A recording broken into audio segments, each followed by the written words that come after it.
Swahili personal pronouns. There are 6 personal pronouns in Swahili, 3 for singular and 3 for plural. The first one is mimi, mimi, me, me, mimi. Mimi, it means I, or me, mimi. The second is wewe, wewe, we. Wewe means you. And the third one is yeye, yeye, ye. Yeye means he or she. Yeye can never be used to mean it. Now, for plural, we have 3 pronouns. The first one is sisi, sisi, si. It means we or us, sisi. The second one is nyinyi, nyinyi. Nyinyi means you in plural, you, plural. And the third one is wao, wao. Wao means they or them. Wao can only be used for persons only. It cannot be used for animals. You should always remember that in Swahili there is no word for it. These pronouns must be used in addition to subject prefix or object infix, but never instead of them. These pronouns works either to emphasize the subject or object, or to clarify it in case of the verb to be, which is often omitted in present tense. Here are some examples. Mimi nilikwenda skuli. Mimi nilikwenda skuli. It means I went to school. In these sentences, the subject prefixes is ni. Therefore, it is incorrect to omit the subject prefix and instead use only personal pronoun. You have to use both personal pronouns with the subject prefix.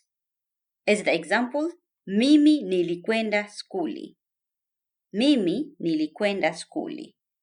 And not mimi likwenda skuli.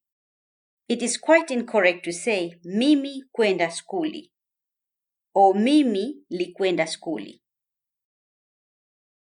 When you want to say I am something, or you are something, or we are something, the pronouns can be used with the copula ni, which means to be. That is, mimi ni, it means I am. Mimi ni, I am. Wewe ni, you are. Sisi ni, we are. Yeye ni, she is or he is. Nyinyi ni, it means you are in plural form. Wao ni, they are. Examples in sentences. Mimi ni mkulima. Mimi ni mkulima. I am a farmer. Yeye ni mwalimu.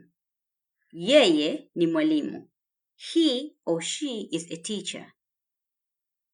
Wao ni madaktari. Wao ni madaktari. They are doctors. When you want to say with me or and you, in Swahili, the word used for with and is na. Here are the examples to help you understand. Na mimi. Na mimi. It means with me or and me. Na wewe. Na wewe. With you or and you. Na sisi. Na sisi. With us or and us. Na yeye. Na yeye. Na yeye means with him or with her.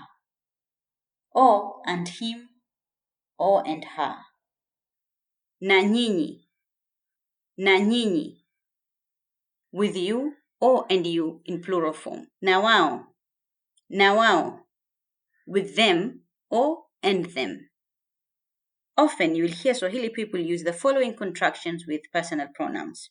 So, na mimi becomes nami, nami, which means with me or and me. Na wewe becomes nawe, nawe. Na yeye becomes naye, na yeye becomes naye. Na sisi becomes nasi, nasi. Na nyinyi becomes nanyi, nanyi. Na wao becomes now, now. In other words, the first part of the pronoun is omitted. Negative forms. The previous sentences were in affirmative form. Now we will learn how to change them into negative forms. So in the previous sentences, ni, it means is. Now we will use the word si. Si means is not.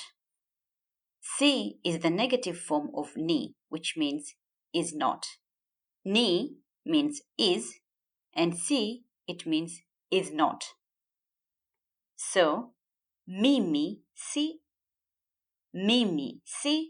it means I am not. Wewe si,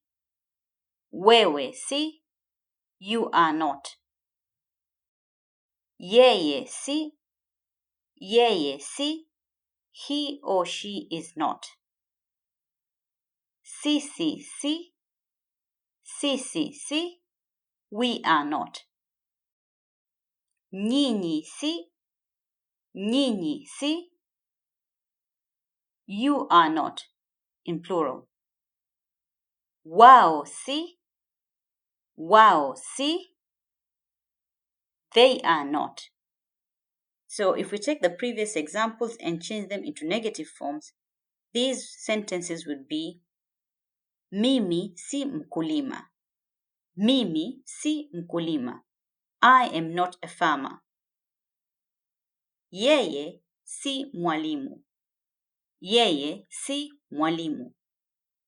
He or she is not a teacher. Wao si madaktari. Wao si madaktari. They are not doctors. They are not doctors.